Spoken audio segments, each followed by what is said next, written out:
Hij zou er 100 jaar tegenaan moeten kunnen. Maar een maand na de opening is er nog geen schip door de Nieuwe Sluis gevaren. De bruggen kunnen het nog niet aan. Daarom wordt de komende 2 maanden nog aan die bruggen gesleuteld om ze sterker te maken. Of daar extra kosten aan vastzitten, dat kan de woordvoerder niet zeggen. En verder in deze uitzending. Celstraf en vrijspraak voor moord op Onur. En wippen maakt tuinen wederom groener.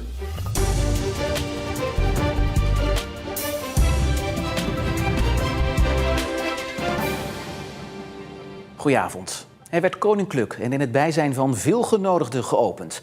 De Nieuwe Sluis in Terneuzen. Maar de oplettende voorbijganger heeft al lang gezien dat het sindsdien stil is op en rond de sluis. Sinds de opening is er namelijk nog geen schip doorheen gevaren. En door een probleem met de bruggen gaat dat voorlopig ook nog niet gebeuren. Iets meer dan een maand geleden werd hier de Nieuwe Sluis geopend. Met een druk op de knop door de koningen van Nederland en België. Maar daarna bleef het verdacht stil, want er is nog geen één schip door die Nieuwe Sluis gevaren. 3, 2, 1. Het lijkt erop dat koning Willem-Alexander en koning Filip een paar weken te vroeg op de knop hebben gedrukt. De sluis zit nog in een testfase, dat was zo gepland. Maar oefenen met het schutten van schepen lukt nog niet, omdat de bruggen nog niet voldoen aan de eisen. Ze zijn nog niet sterk genoeg om de komende 100 jaar er tegenaan te gaan, laat een woordvoerder van de Nieuwe Sluis weten. Heel de openingshandeling uitstellen, dat kon niet. De koningen waren al vastgelegd en heel het programma was al rond. En daarom wordt de komende 2 maanden nog aan die bruggen gesleuteld om ze sterker te maken. Of daar extra kosten aan vastzitten, dat kan de woordvoerder niet zeggen. En als er al extra kosten aan zitten, wie er dan voor op moet draaien, Nederland of Vlaanderen, dat wil de woordvoerder ook niet kwijt. Want dat wordt pas aan het eind van het project duidelijk. Voorlopig kunnen schepen nog door de West- en Oostsluis varen en wegverkeer kan gewoon veilig over de bruggen rijden. Als ze eenmaal helemaal zijn goedgekeurd en de testfase is afgerond, dan wordt de scheepvaart door de Nieuwe Sluis gefaseerd opgestart.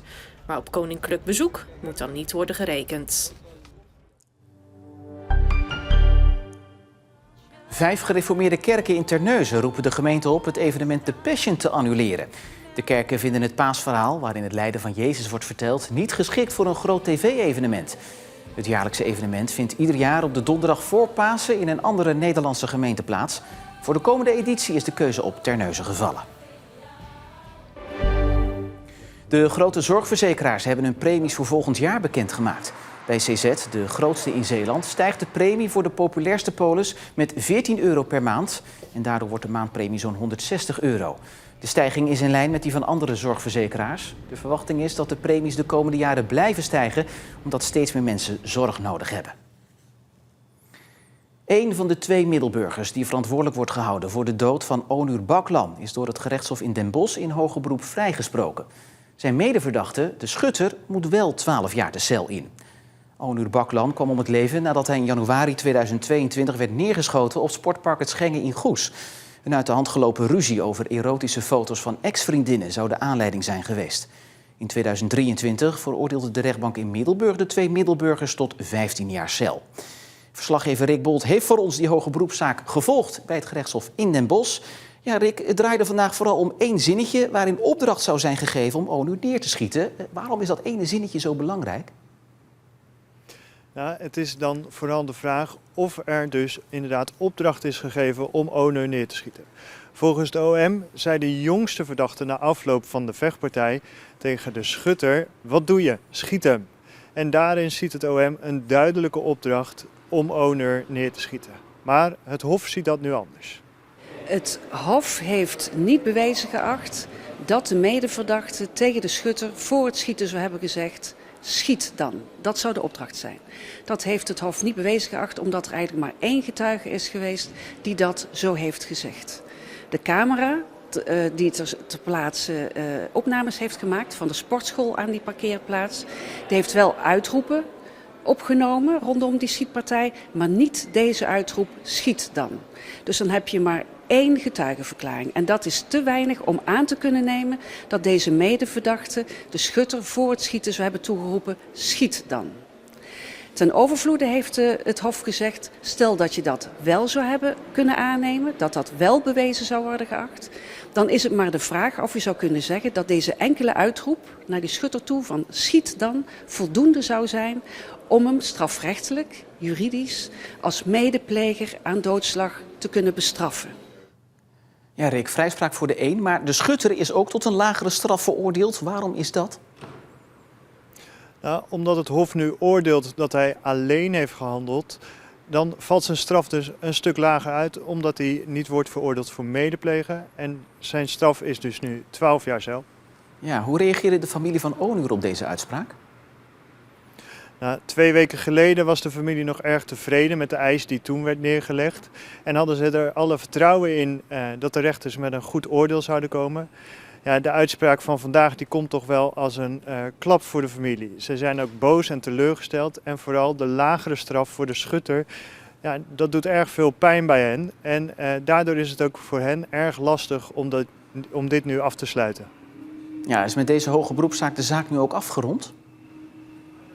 Nou, het OM zal teleurgesteld zijn in deze uitspraak. Dan hebben ze in principe 2 weken nog om in cassatie te gaan bij de Hoge Raad. De Hoge Raad kijkt dan niet opnieuw inhoudelijk naar de feiten, maar die kijkt alleen of het recht goed is toegepast. Rick Bolt vanuit Den Bosch, dank je wel. De gemeente Schouwen-Duiveland is op de vingers getikt vanwege de perikelen rond de restauratie van de Oude Haven in Zierikzee. De gemeente had daarbij beter moeten luisteren naar omwonenden en ze er eerder bij moeten betrekken. Dat staat in een vandaag verschenen rapport over de gang van zaken. De gemeente wilde de kademuren vernieuwen en daar bomen voor kappen. En dat was tegen het zere been van de omwonenden.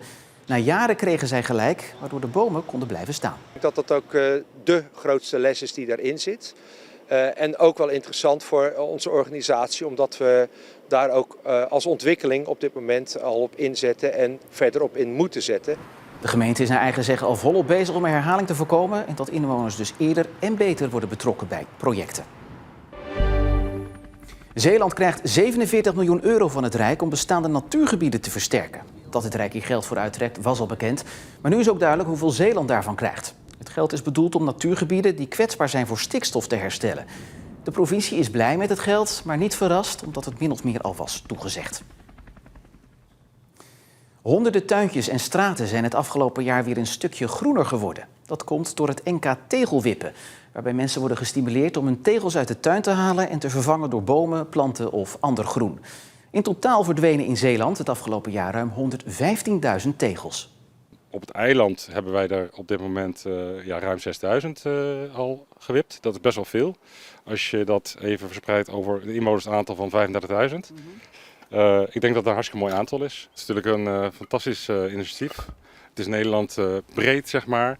En elke gemeente doet eigenlijk wat die kan op dat gebied. Wip wat tegels en plaats er wat groen voor in de plaats. En dan kan je weer wat voordeel uithalen. Er komen meer dieren in de tuin. Je zal ook merken als je een boom zal plaatsen, dan moet je even wachten soms. Maar dan zal je al merken dat je meer koelte hebt in de tuin. En je zal minder wateroverlast ervaren.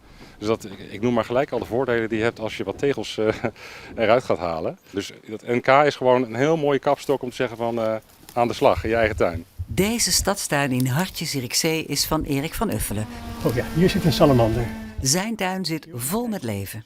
Die tuin, dat was eigenlijk het eerste waar we verliefd op werden, voordat we het huis eigenlijk op het oog kregen. Dan liepen we een rondje door de tuin en toen dachten we van nou, dit is toch wel een heel lekker plekje zo in de stad. En wat leeft hier allemaal? Vooral heel veel salamanders, padden, libelles zitten er heel veel bijen, vogeltjes, ja, eigenlijk van alles. Af en toe een egeltje, die komt gewoon af en toe op bezoek. Die komt dan onder de deur door en doet een scharreltje rondje door de tuin en die gaat dan weer weg. Er leeft echt van alles. Achter mij staan een aantal bomen. Dat is al eigenlijk een voorwaarde wat al heel erg goed is voor zo'n tuin. Een berging eigenlijk voor ook vogels, dieren. Die kunnen zich daar schuilhouden, slapen.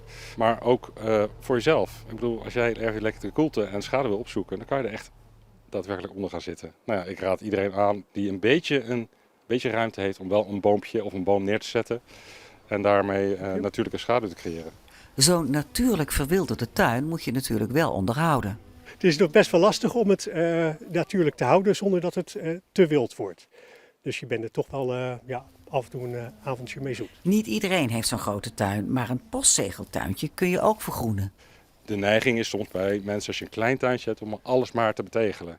Maar je kan nog steeds een heel groot deel gebruiken als je alleen de borders al vergroend. Dan heb je toch een voordeel ervan. Een mooi voorbeeld is de Poststraat in Zierikzee, waar de vierkante meter onder de bomen tuintjes zijn geworden. Eigenlijk zijn het nu uiteindelijk een soort voortuintjes geworden van alle inwoners hier. En we zien allemaal groen en mooie bloemen, het hele jaar rond eigenlijk. En het wordt bijgehouden door de inwoners zelf. En dat is natuurlijk hartstikke leuk, dat je dat met elkaar kan doen. En je eigenlijk ook verantwoordelijk voelt voor je eigen vergroening. Ja, en de gemeente Terneuzen is de winnaar van Zeeland. Daar zijn het afgelopen jaar ruim 44.000 tegels gelicht. De hekkensluiter, dat is de gemeente Noord-Beveland. Daar is het afgelopen jaar slechts 1 tegel verwijderd. Het was vandaag een bewolkte dag met enkele opklaringen. Het bleef wel droog bij maximaal 11 graden. De komende tijd neemt de kans op regen toe. Vooral morgen dus. Het gaat ook harder waaien. De dagen erna wel droog en een iets grotere kans op zon. En tot slot van deze uitzending nog even dit. Want loodsen op de Westerschelde zijn wel wat gewend als het gaat om het begeleiden van bijzondere schepen naar een van de Zeeuwse havens. Maar wat ze van de week moesten begeleiden, dat is wel van de buitencategorie. Het gaat namelijk over deze vrolijke springende dolfijnen. Zeker 4 stuks zwommen voor de kust van Westkapelle. En de loods die dit filmde heeft het in 25 jaar nog niet eerder meegemaakt. Het is overigens nog onduidelijk of de vrolijke vrienden nu nog steeds voor de Zeeuwse kust zwemmen. En met dit springerige nieuws zijn we aan het einde van deze Zeeland Nu van vandaag. Die we begonnen met het nieuws rondom de nieuwe sluis die nog niet gebruikt kan worden wegens een defect aan de bruggen. Dat nieuws vind je natuurlijk net zoals de rest van deze uitzending bij ons online terug. Dat is weer in de app of op omroepzeeland.nl. Voor nu nog een hele fijne avond.